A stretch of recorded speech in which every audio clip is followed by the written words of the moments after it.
Bugün avcının ava dönüştüğü o kırılma noktasını konuşuyoruz. Milyar dolarlık dev uçak gemileri, yüzlerce savaş uçağı ve binlerce güdümlü füze. Kağıt üstünde yenilmez duran bu devasa güç nasıl oluyor da kendi donanması bile olmayan bir ülkenin kapattığı Hürmüz Boğazı'nı geçemiyor?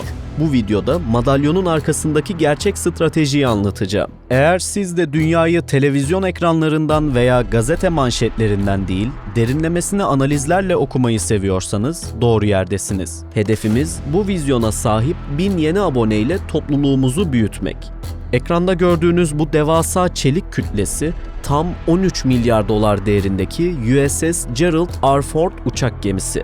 Üzerinde 90'dan fazla savaş uçağı taşıyor, nükleer reaktörleriyle 20 yıl boyunca yakıt ikmali yapmadan okyanusları aşabiliyor ve tek başına orta ölçekli bir ülkenin hava kuvvetlerinden daha fazla yıkım gücüne sahip.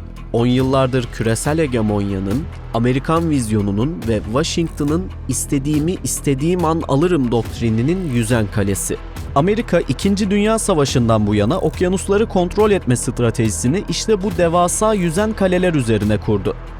Klasik askeri literatürde bu gemiler ulaştıkları her kıyıda mutlak teslimiyetin ve konvansiyonel caydırıcılığın doruk noktası olarak kabul edilirdi. Ama şimdi her şeyi değiştiren, Pentagon koridorlarında soğuk duş etkisi oluşturan o can alıcı soruyu sormanın zamanı geldi. Hürmüz neden geçilemedi? 20. yüzyılın hantal devleri, 21. yüzyılın ucuz ve ölümcül teknolojileri karşısında hegemonyasını yitiriyor mu? Yıllardır askeri strateji kitaplarında okurum. Büyük olan kazanır. Ancak Hürmüz Boğazı'nda yaşanan son çatışmalar bu kafayı tamamen yerle bir etti. Dünyada eşi benzeri görülmemiş bir deniz kuvveti var. 11 uçak gemisi, 80 ülkede 750'den fazla askeri üs, onlarca yıllık savaş deneyimi. Bütçesi tek başına pek çok ülkenin milli gelirini geçiyor. Bahsettiğimiz şey tabii ki Amerika Birleşik Devletleri Deniz Kuvvetleri. Yani United States Navy. Ve şimdi size bir soru soracağım. Bu devasa güç kendisinden çok daha küçük bir rakibe karşı neden yetersiz kalıyor? Hürmüz Boğazı'nda yaşananlar sadece bir kriz değil. Bu gelişmeler yüzyıllarca süren büyük donanma eşittir denizlerin efendisi anlayışının artık sorgulanması gerektiğini bize gösteriyor. Çünkü modern savaş değişti. Hem de kökten değişti. Amerika Birleşik Devletleri ve İsrail'in İran'a yönelik hamlelerinin ardından Tahran yönetimi elindeki en radikal kozu masaya sürdü. Hürmüz Boğazı'nı kapatmak. Normal şartlarda küresel bir gücün burayı saatler içinde temizlemesi ve trafiğe açması beklenirdi. Ne de olsa karşılarında düzenli deniz kuvvetlerinin büyük bölümü daha önceki çatışmalarda ağır darbe almış bir İran vardı. Ama işler hiç de teorideki gibi gitmedi. Neden mi? Çünkü İran geleneksel bir donanmayla değil, asimetrik ve görünmez unsurlarla sahaya indi. İran, konvansiyonel bir savaşta Amerikan Hava Kuvvetleri ve Deniz Kuvvetleriyle doğrudan rekabet edemeyeceğinin farkında. Bu nedenle Tahran, milyarlarca dolarlık savaş gemileri ve 5. nesil savaş uçakları geliştirmek yerine kaynaklarını asimetrik savaş doktrinine yönlendirdi. Bu doktrinin temelinde 3 unsur bulunuyor. Şahit serisi kamikaze insansız hava araçları, anti-gemi seyir füzeleri ve Hürmüz Boğazı'nın dar ve sığ sularında faaliyet gösterebilen sürat teknelerinden oluşan sürü taktikleri. Sürü taktikler ne dediğinizi duyar gibiyim. Yani onlarca sürat teknesi, insansız araç ve füzenin aynı anda saldırıya geçmesi. Bu taktiklerin amacı Amerikan donanmasını yok etmek değil. Onu yormak, karar alma süreçlerini zorlaştırmak, savunma sistemlerini sürekli meşgul etmek ve maliyet üretmek. Biraz daha açalım. İran, konvansiyonel anlamda Amerikan donanmasıyla başa çıkamayacağının farkında olarak asimetrik bir anti-erişim ve alan reddi stratejisi benimsedi. Bu strateji, düşman güçlerin bölgeye girişini engellemek ve bölgedeki hareket serbestlilerini kısıtlamak amacıyla geliştirildi. Sürat teknesi sürüleri ve dronlar. İran, sayıları 500 ila 1000 arasında değişen küçük ve hızlı teknelerle gemilere saldırıyor. Bu tekneler, makineli tüfekler, roketler ve füzelerle donatılmıştı. Eş zamanlı olarak üretimi ucuz olan İHA'larla doyurma saldırıları düzenlenerek Amerikan gemilerinin gelişmiş ve pahalı hava savunma sistemleri aşırı yükleniyor. Doyurma saldırısı ne demek peki? Askeri bağlamda şöyle çalışır. Bir hava savunma sistemi aynı anda örneğin 20 hedefi takip edip 10'unu vurabiliyor olsun. Saldıran tarafsa aynı anda 100 füze, İHA veya sahte hedef gönderir. Savunma sistemi tüm hedeflere yetişemez. Sonuçta bazı füzeler veya İHA'lar savunmayı aşarak hedefe ulaşır.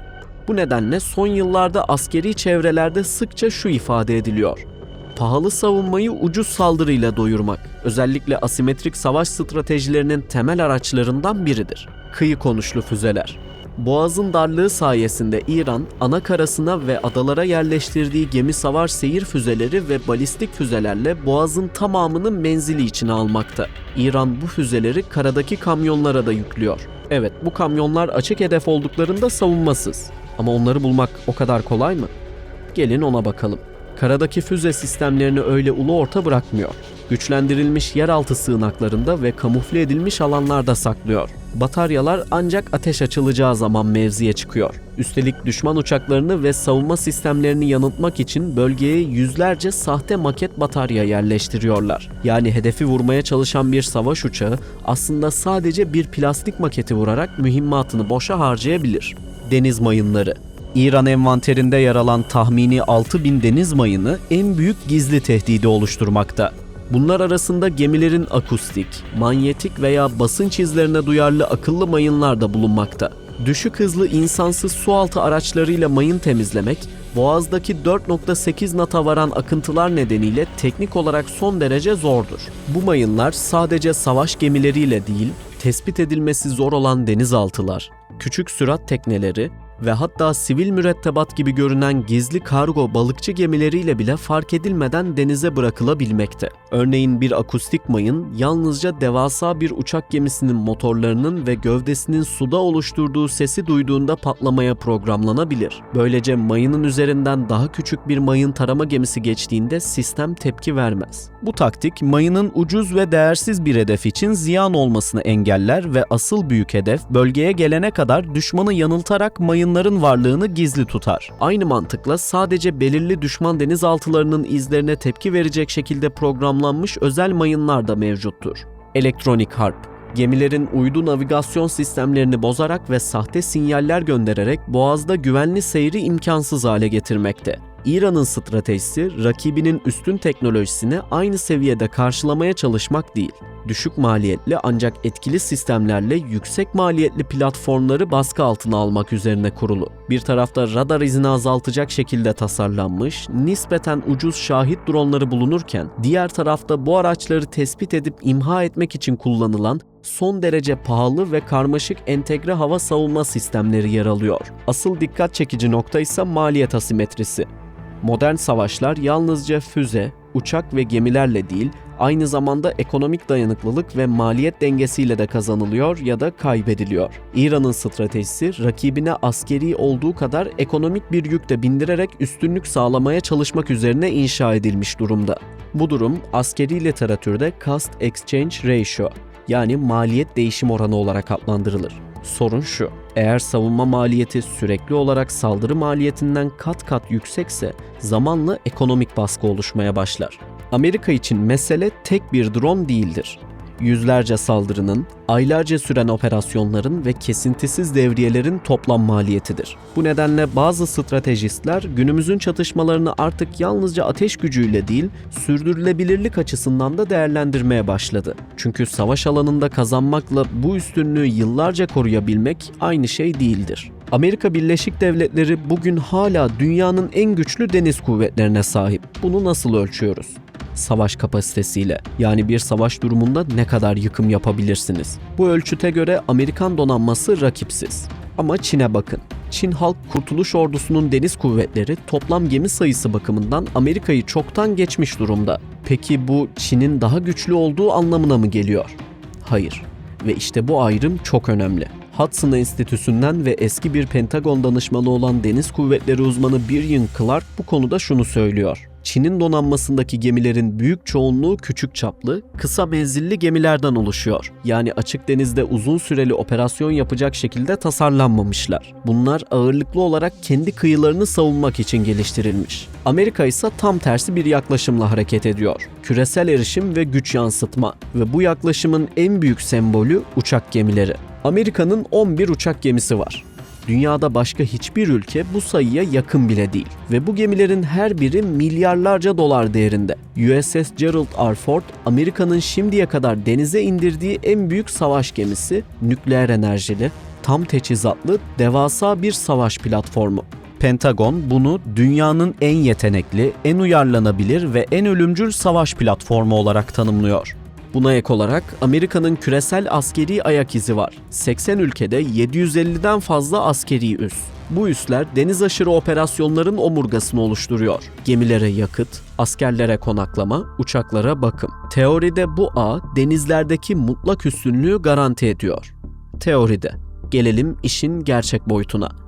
Hürmüz Boğazı. İran'la Umman arasındaki bu dar geçit yaklaşık 33 kilometre genişliğinde. Ama bu küçücük su yolu dünya petrol ticaretinin neredeyse 1/5'inin geçtiği bir damar. Küresel ticaretin %80'inden fazlası deniz yoluyla taşınıyor. Bunun en az %25'i petrol ve doğalgaz. Yani Hürmüz'ün kapanması sadece bölgesel bir kriz değil, küresel bir ekonomik felaket. Ve şimdi şu soruya gelelim. Amerika ve İsrail'in İran'a yönelik saldırılarının ardından İran bu boğazı kapatmaya çalıştı. Dünyanın en güçlü donanması bu tehdide hemen yanıt veremedi mi? Veremedi. Ve bu çok şey anlatıyor. İşte neden? İran'ın geleneksel anlamda bir donanması artık neredeyse yok. Amerika ve İsrail saldırılarında büyük ölçüde tahrip edildi. Ama İran'ın devrim muhafızları farklı bir yol izliyor. Küçük süratli tekneler, karadan fırlatılan füzeler, insansız hava araçları ve büyük olasılıkla boğaza yerleştirilen deniz mayınları. Üstelik İran'ın deniz karşıtı balistik füzeleri var. Bu füzeler yüzlerce kilometre menzile sahip. Yani Amerika'nın uçak gemileri İran kıyısından çok uzakta durmak zorunda kalıyor. Yaklaşmak bu gemileri tehlikeye atmak demek. Peki ya destroyerler? Onlar biraz daha yakına gidebiliyor. Çünkü hava savunma sistemleri var. Ama onlar da yaklaşmaktan kaçınıyor. Neden? Çünkü İran'ın şahit insansız deniz araçları ciddi bir tehdit oluşturuyor. Brian Clark'ın bu noktada söylediği şeyi not almak gerekiyor. Coğrafya burada belirleyici bir rol oynuyor. Amerika'nın açık deniz donanması Hürmüz gibi dar, kapalı bir alanda asimetrik savaşa karşı hazır değil. Blue Water Navy yani açık deniz donanması geniş okyanusta manevra yapmak üzere tasarlanmış. Dar boğazlarda, kıyıya yakın sularda, düşük maliyetli asimetrik tehditlerle boğuşmak için değil. Gemi durursa dünya durur. Nasıl mı? İran, ablukayı küresel çapta herkese uygulamak yerine siyasi çıkarlarına uygun esneklikler göstermiştir. Kriz derinleşirken İran, Çin, Rusya, Hindistan, Malezya ve Filipinler gibi kendisiyle müzakere eden veya diplomatik ilişkileri sürdüren ülkelerin bayraklarını taşıyan gemilere geçiş izni vermiştir. Özellikle Çin'in İran petrolünün en büyük alıcısı olması ve Rus süper yatlarına dokunulmaması, ablukanın Batı ekonomilerini hedef alan stratejik bir hamle olduğunu göstermektedir. Buna karşılık Amerika ve müttefikleri Boğaz'dan geçişlerin durmasıyla tarihin en büyük lojistik ve tedarik zinciri kriziyle baş başa kalmıştır. Deniz savaşları sadece kimin kimi vuracağıyla ilgili değildir. Asıl mesele her zaman paradır. Küresel ticaret mimarisi denizlerdeki shock point yani tıkanma, geçiş noktalarının her zaman açık olacağı varsayımı üzerine kuruldu. İstatistikler bu mimarinin ne kadar devasa olduğunu gözler önüne seriyor. Ticari bir geminin Hürmüz'den geçememesi veya rota değiştirip Afrika'yı dolaşmak zorunda kalması sadece bir lojistik gecikme değil. Bu durum sigorta primlerinin bir gecede fırlaması, navlun fiyatlarının katlanması ve küresel enflasyonun çıldırması demek. İran'ın boğazı tamamen bloke etmek için her gemiyi vurmasına gerek yok. Sadece vurabilirim tehdidi ve birkaç başarılı drone saldırısı dev sigorta şirketlerinin ticari gemilere onay vermesini engellemeye yetiyor. Benzer bir senaryoyu Yemenli Husilerin Babül Mendeb Boğazı'nın neredeyse tamamen kapatmasında da görmedik mi? Resmi bir hükümeti veya düzenli bir donanması bile olmayan, kısıtlı kaynaklara sahip asimetrik bir aktör, milyar dolarlık savaş gemilerini Kızıldeniz'de meşgul etti ve küresel ekonomiyi sarstı. Bugün hala birçok dev nakliye şirketi Kızıldeniz rotasını kullanmaktan kaçınıyor. Burada askeri bir terimi iyi anlamak gerekiyor. Mavi Su Donanması. Bu terim, açık okyanuslarda operasyon yapabilen, lojistik hatları binlerce kilometre uzağa uzanabilen küresel donanmaları tanımlar. dünyada bu tanıma tam anlamıyla uyan tek güç Amerikan donanmasıdır. Amerika'nın 80 ülkede yaklaşık 750 askeri üssü var ve bu üsler deniz aşırı operasyonların omurgasını oluşturuyor. Gemiler buralarda yakıt ikmali yapıyor, mühimmat tazeliyor. Ancak Mavi Su donanması açık denizlerde ne kadar yenilmezse dar boğazlarda ve asimetrik savaşta o kadar hantal kalıyor. Çin Halk Kurtuluş Ordusu Deniz Kuvvetlerinden emekli kıdemli albay Zhou Bo çok kritik bir noktaya parmak basıyor. Büyük güçlerin uçak gemileri vardır. Ancak bunlar normalde kendi kıyılarınızdan çok uzakta güç projeksiyonu yapmak içindir. Bugün herhangi bir geçiş noktası, donanması bile olmayan bir güç tarafından aniden kontrol edilebilir ve bu durum geleneksel uçak gemileriyle, destroyerlerle çözülemeyecek krizler oluşturur.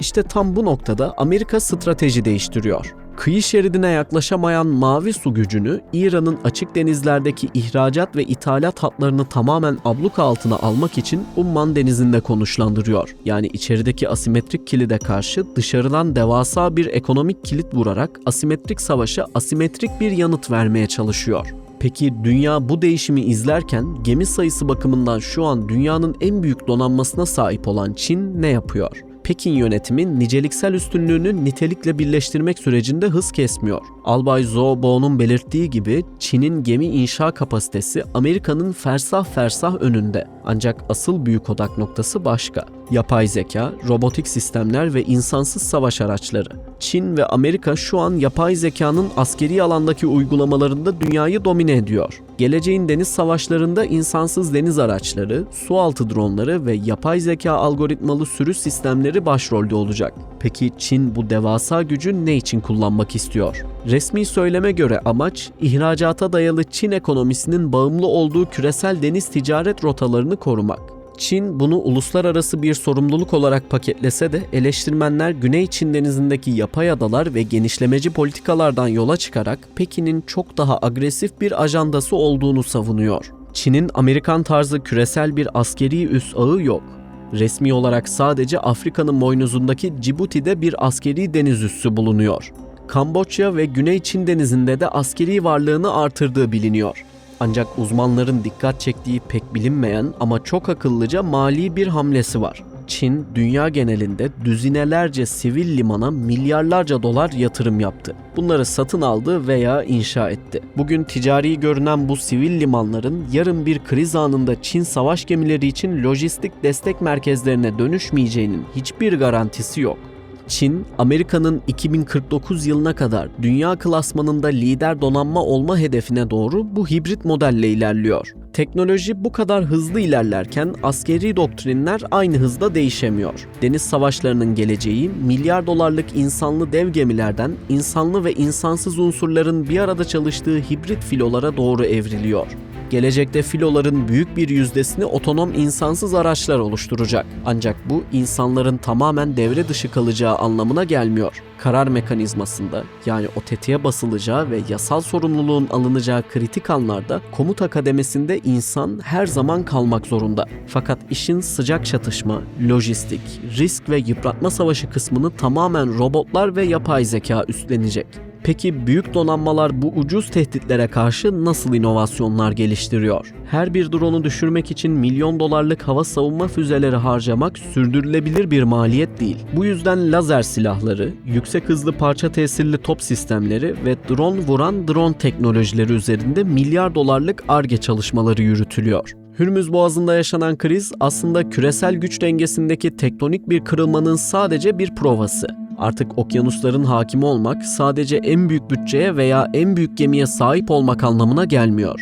Coğrafyayı doğru okuyan, asimetrik teknolojiyi paranın gücüyle birleştiren ve yapay zekayı donanmasına en hızlı entegre eden aktörler küresel ticaret hatlarının da yeni hakimi olacak.